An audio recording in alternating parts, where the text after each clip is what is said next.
में ऐसी भी कई संस्थाएं हैं, कुछ ऐसी सामाजिक संस्थाएं हैं जो इस मुश्किल घड़ी में अपना भरपूर योगदान दे रखी हैं। उसी से जुड़े हुए नरेंद्र कुमार जी फाउंडर हैं हिंदराइज फाउंडेशन के, नोएडा से हमारे साथ जुड़े हैं। बहुत बहुत स्वागत करते हैं नरेंद्र कुमार जी आपका हिंदी खबर पर।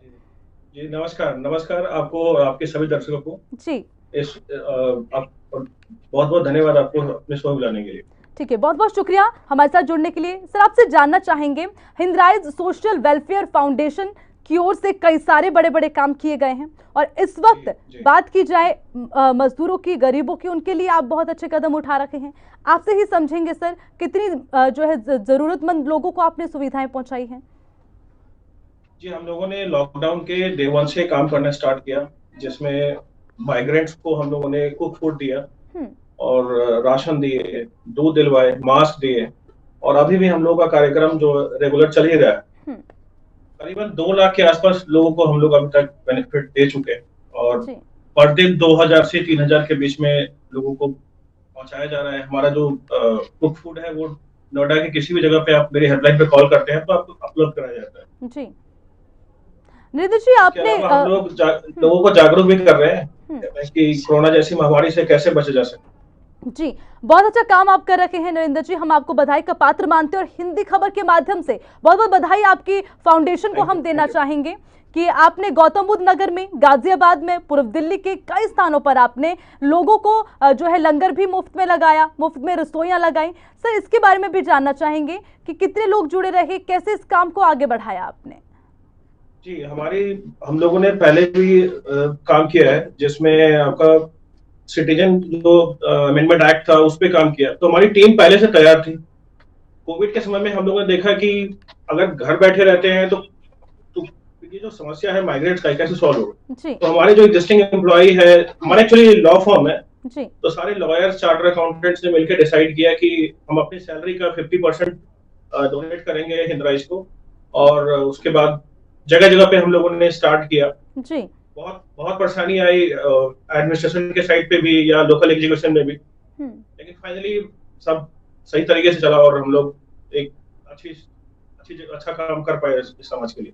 हाँ नरेंद्र कुमार जी, हिंदराइज फाउंडेशन 40,000 लोगों को मुफ्त में दाल, चावल, आटा और तेल के रूप में आपने राशन वितरित करवाया। बहुत मुश्किल हो जाता है सर इस संकट भरे समय में ऐसे काम करना, कैसे आप कर रखे हैं? कितनी बड़ी चुनौती आपके लिए रही? देखिए, जब आपका इरादा मजबूत हो तो कोई भी चीज मुश्किल नहीं होता। हमारे पास खुद ही लोग डोनर आने लगे।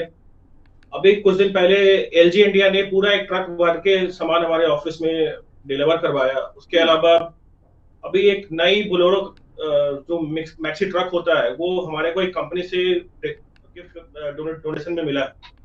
तो जब आपको कोई अच्छा काम करना है तो जो आप बाकी शक्तियां हैं वो आपके साथ अपने आप आ जाती है। जी बिल्कुल सही बात सर आप कह रहे हैं। नहीं हुआ और अभी भी हम लोग कर रहे हैं और करते रहेंगे। इरादे मजबूत हो तो सर कोई भी उन्हें नहीं रोक सकता और बहुत अच्छा काम भी आप कर रखे हैं।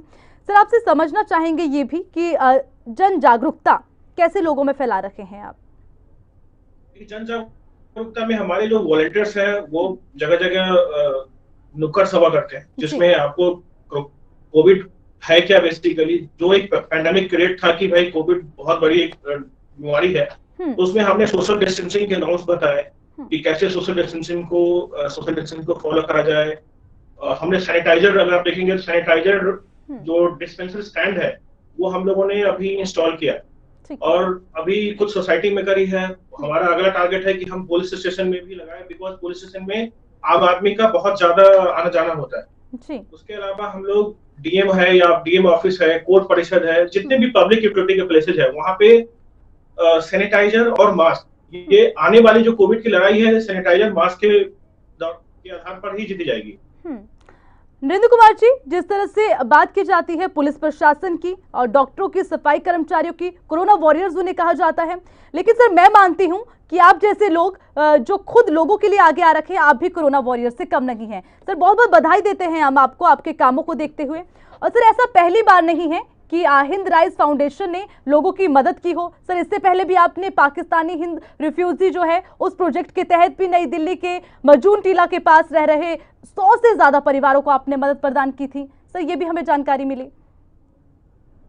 जी मैम, हम लोगों ने पिछले 18 महीने से जी। पाकिस्तानी हिंदी रिफ्यूजी, जिसको जो वर्ड है जिसको अपन इस्तेमाल कर सकते हैं, ये वो लोग हैं जो भारत में रहते हैं और उनको भारत का कोई भी अधिकार प्राप्त नहीं था। ना जी। उनके पास आधार कार्ड था, ना उनके लिए खाने के लिए कोई ऐसी व्यवस्था थी हम्म। और बेसिक कम्युनिटीज में नहीं था। हम लोगों को ये नोटिस में मिला 2018 से लेकर के अभी तक करीब करीब 18-20 महीने हम लोगों ने उनको राशन पहुंचाया है। उनको अभी कोविड के समय में हम लोग को हेल्प करी। हम लोग हम्म। जब राजनाथ सिंह जी गृह मंत्री थे तब भी उनसे मिलके इस समस्या को बताया और हमने उनको ज्ञापन दिया कि सिटीजन अमेंडमेंट होना चाहिए, लोगों को इनको सिटीजनशिप मिलनी चाहिए।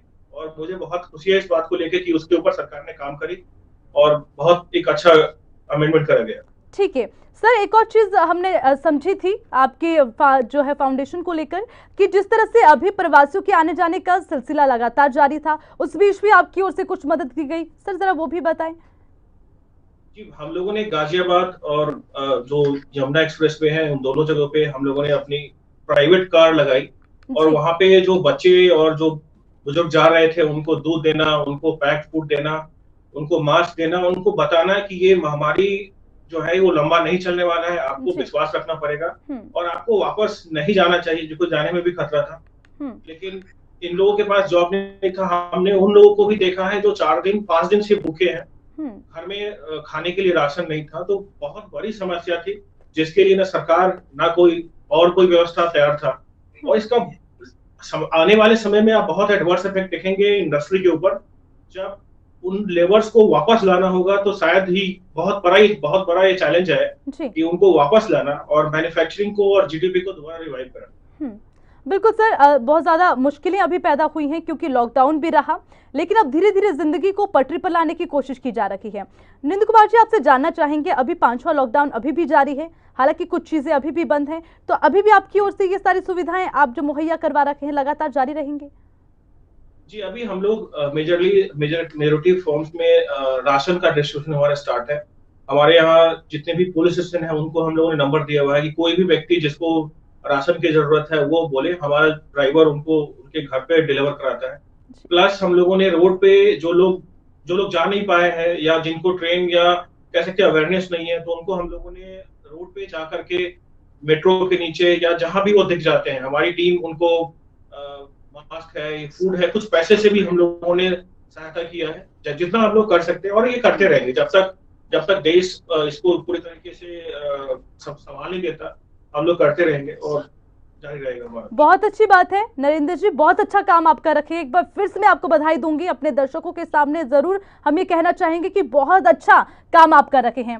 नरेंद्र जी, ऐसी कोई बात, ऐसा कोई सवाल जो मैं आपसे नहीं पूछ पाई और आप हमारे चैनल के माध्यम से दर्शकों से साझा करना चाहते हो? जी, आज माननीय योगी जी का जन्मदिन है तो उनको बहुत बहुत बधाई।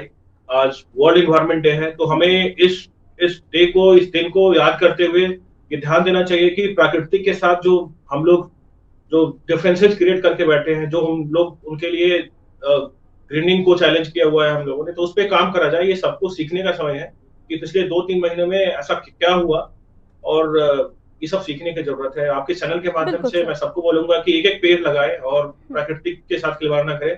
आज आपने देखा है कि केरल में जिस तरीके से हाथी को मारा गया है, ये बहुत ही दर्दनाक है और इंसान को सबक लेना चाहिए कि प्रकृति के साथ और कोई खिलवाड़ ना हो। ये चैनल के माध्यम से मैं अपील करता हूँ।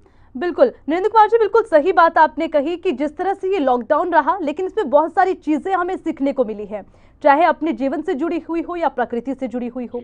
नरेंद्र जी, आपसे ये भी जानना चाहेंगे कि अभी क्या आप देखते हैं, जिस तरह से आप भी बाहर लोगों के बीच जा रहे हैं, क्या लोग समझ पा रहे हैं इस चीज को कि जो रियायतें मिल रही हैं उन्हीं के साथ हमें आगे कैसे बढ़ना है? देखिए, जैसे कि HIV था उस तरीके से ये जीवन का आपका अंग बनने वाला है और वैक्सीन आने में भी बहुत समय लगेगा। तो लोगों को सोशल डिस्टेंसिंग, पब्लिक कन्वेंस का बहुत सावधानी से इस्तेमाल करना और जो बाकी जो पब्लिक गैदरिंग्स है उसको अवॉइड करना। और सबसे बड़ी बात सरकार के लिए है कि सरकार का जो रिलीफ है वो ग्राउंड तक नहीं पहुंच पा रहा पूरी तरीके से। बिल्कुल।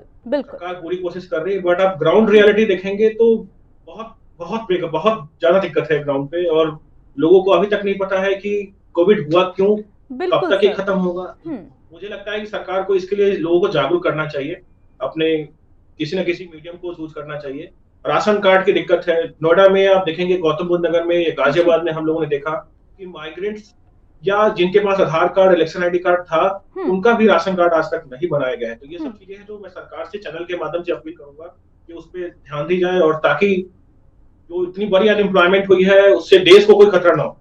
जी नरेंद्र कुमार जी, बिल्कुल मैं सहमत हूं आपके इस बात से, क्योंकि मैंने भी थोड़ी देर पहले यही जिक्र किया कि जिस तरह से केंद्र सरकार ने प्रदेश सरकार पर छोड़ दिया और प्रदेश सरकार ने जनता पर छोड़ दिया, क्योंकि हालांकि प्रदेश सरकार को ये फैसला लेने का अधिकार दिया गया, लेकिन हालातों को समझना जरूरी था। आप सहमत हैं इस बात से? देखिए, हालात जिस तरीके से मीडिया में आप देख रहे हैं और जो हालात ग्राउंड पे है उसमें बहुत फर्क है। अभी भी कोविड की टेस्ट के लिए अगर आप जाते हैं गाजियाबाद या नोएडा में, तो बहुत गिनी चुनी हेल्थ ऑर्गेनाइजेशन जिसको ये अलाउ किया गया है। ऐसा क्यों किया गया है, ये बहुत बड़ा एक सवाल है। उसके अलावा कि लोकल एडमिनिस्ट्रेशन को मेकिंग का पावर देना, आप कहीं ना कहीं जो ब्यूरोक्रेसी है उसको आप प्रमोट करते हैं। तो एक यूनिफॉर्म ये बेस्ड ऑन जहां जिसकी जितना कोविड पेशेंट है उसके हिसाब से, और जो पेशेंट है उसकी एक्चुअल रिकॉर्डिंग होनी चाहिए, टेस्ट को प्रमोट करना चाहिए। बिल्कुल सही बात आप कर रहे हैं नरेंद्र कुमार जी, आपकी सभी बातों से मैं सहमत हूं। बिल्कुल सही बात आप कह रहे हैं। सबसे पहले जमीनी हकीकत को समझना पड़ेगा। बहुत बहुत शुक्रिया आपका नरेंद्र कुमार जी, हिंदी खबर से जुड़ने के लिए। नोएडा में बीजेपी कार्यकर्ताओं ने पुलिस के खिलाफ हल्ला बोल दिया है। नोएडा थाना 24 की पुलिस बीजेपी नेता को गिरफ्तार किया तो बीजेपी कार्यकर्ता भड़क गए। सैकड़ों की तादाद में बीजेपी कार्यकर्ताओं ने थाने का घेराव कर दिया और पुलिस के खिलाफ जमकर नारेबाजी की।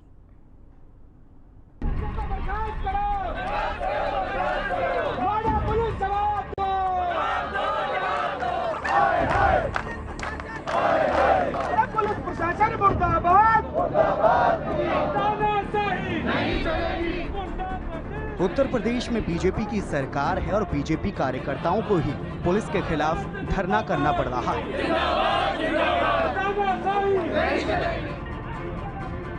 बीजेपी कार्यकर्ताओं के जबरदस्त प्रदर्शन की ये तस्वीरें उत्तर प्रदेश के नोएडा जिले की हैं, जहां बीजेपी कार्यकर्ताओं ने पुलिस के खिलाफ हल्ला बोल दिया। नोएडा थाना 24 की पुलिस ने बीजेपी नेता को गिरफ्तार किया तो बीजेपी कार्यकर्ता भड़क गए। सैकड़ों की तादाद में बीजेपी कार्यकर्ताओं ने थाने का घेराव किया और पुलिस के खिलाफ जमकर नारेबाजी की।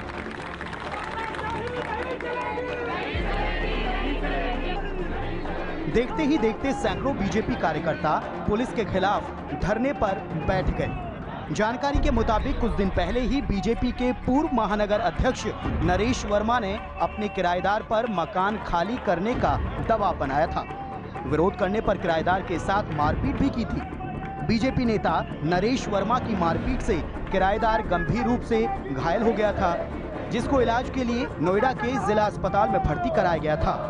पीड़ित किराएदार की तहरीर पर पुलिस ने बीजेपी नेता नरेश वर्मा के खिलाफ मुकदमा दर्ज कर उसे गिरफ्तार किया गया, जिसके बाद बीजेपी नेताओं और कार्यकर्ताओं ने पुलिस के खिलाफ मोर्चा खोल दिया है।